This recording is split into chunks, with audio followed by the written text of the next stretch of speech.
Hey guys, and welcome back to the Female Pastor. I'm so happy to be here with you today. And today I'm going to share with you something I figured out by listening to, or I learned maybe, by listening to a book in Audible. You can buy it through on you have this app Audible, and then you download or you buy some books in Amazon, I think. Well, anyways, more in the description below, so you can just watch there.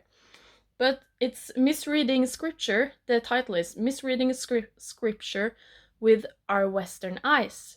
So, before I started listening to the book, I was like, well, my husband, he said, like, you have to read this one or you have to listen to it.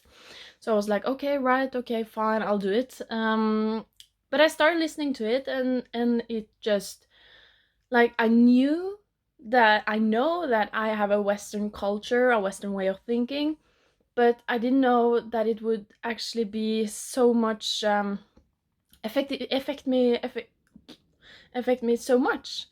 So I will share with you three things today that I think all of us can benefit when we read the Bible.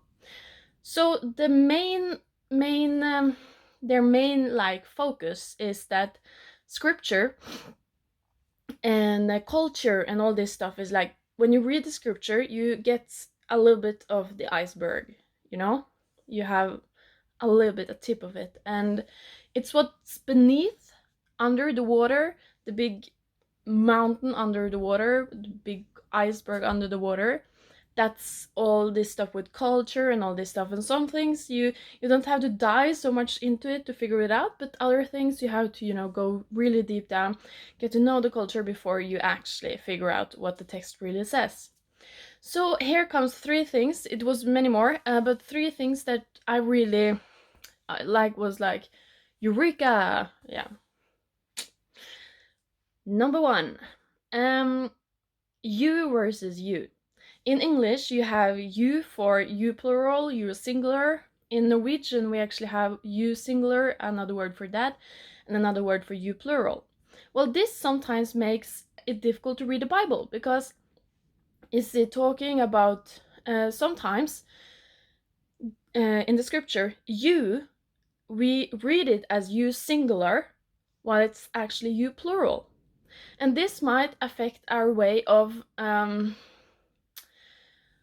how we see the Bible, because the Bible is not always talking about one person. Sometimes you singular is for you Israel, for example. You the people, Israel, you singular.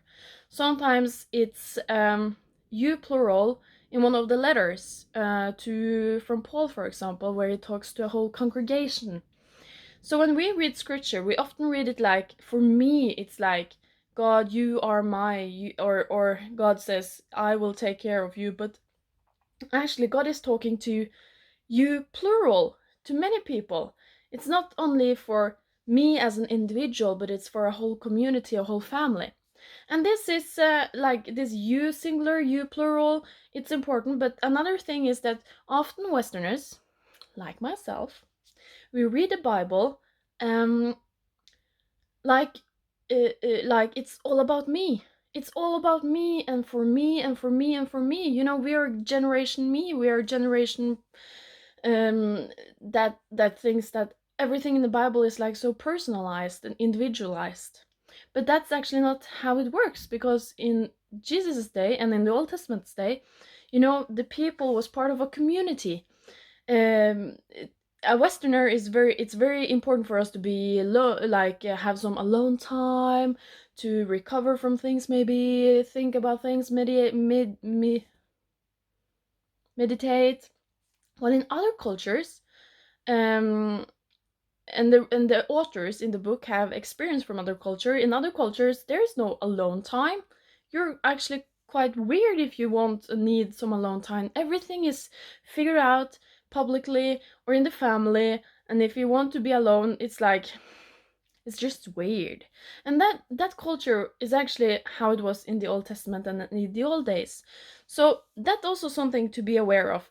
Actually, now um number one became very long, I see that, but anyways, that's fine. It's just the tip of the iceberg. You have to read the book if you want to know more. But number 2, shame honor versus bad or good or right and wrong. We Westerners, we really like to think about like things in very black and white. Like, that's wrong, that's good, that's right. Well, in the Bible, it's more of a shame honor theme going on. That means if you do something, you don't ask, okay, is this wrong or is it right? You ask yourself, okay, will this shame me? Will this shame someone else? Or will it bring glory and honor?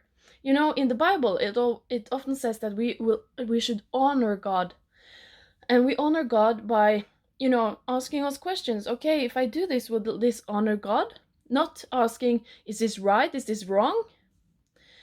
I think that's something we really could benefit from asking ourselves, because it really puts things in perspective. It gives us an opportunity to reflect over our actions instead of just, no, it's right, no, it's wrong. Instead, we ask, okay, will this honor God? Will this shame? Yeah. Yeah. Anyways, number 3. Number 3. So, the last one I want to share with you is about time. For Westerners, Western cultural people, I don't know why I said Westerners, but yeah, anyways, it's fine. For people growing up in the Western culture, we don't have enough time. We always stress around. We want to be efficient. We want to, we want to do stuff. We want to get things done. We're obsessed with time. Also, when it comes to timing, like when will God come back? When will Jesus come back? You have some numbers and years and stuff like that in the Bible. What does it mean? Even though Jesus clearly says, do not try to figure out what day I will come, just be ready. So we we often are stressed to death because of things, and it really got me thinking. Like, I wanted to do the dishes, and then I had been listening to the book, and I was like, yeah, why do today what I can do tomorrow? Well, it might just be an excuse for me not to take the dishes, but it's freeing. It's actually very freeing. So, but in the Bible as well, we want to have a timeline. We think that, people are stressed, but they lived in a different time. Time comes, time goes. It's like Westerners, we think that we don't have enough time, while in other cultures they think we have time is what we have enough of. Time will always be there. We will always have time for things. So when we read the Bible and we see that, you know, like when Jesus was born, we Westerners, we think like, okay, the wise men, they came like when Jesus was like newborn, like 2 hours old, But actually, most likely, they came some years after. And for us, that's very difficult to wrap the mind around. We are so used to this picture of this little baby and Mary and Joseph and the wise men and the everything. But actually, it was a longer time between the visits. So this was just some few stuff you can think about when you read the Bible. Okay, how much is my Western culture affecting the way I read? So remember that, people. And for the next video, I don't know what that will be. We will see if this one is great, because I'm using my phone, because my internet is so slow, and the other camera is and my computer is even slower. So it's like slow-mo, and I'm trying to do it on the phone instead, and see if I use an hour to make a video instead of 4 days. So anyways, remember to like and share and comment and everything, and I will see you later.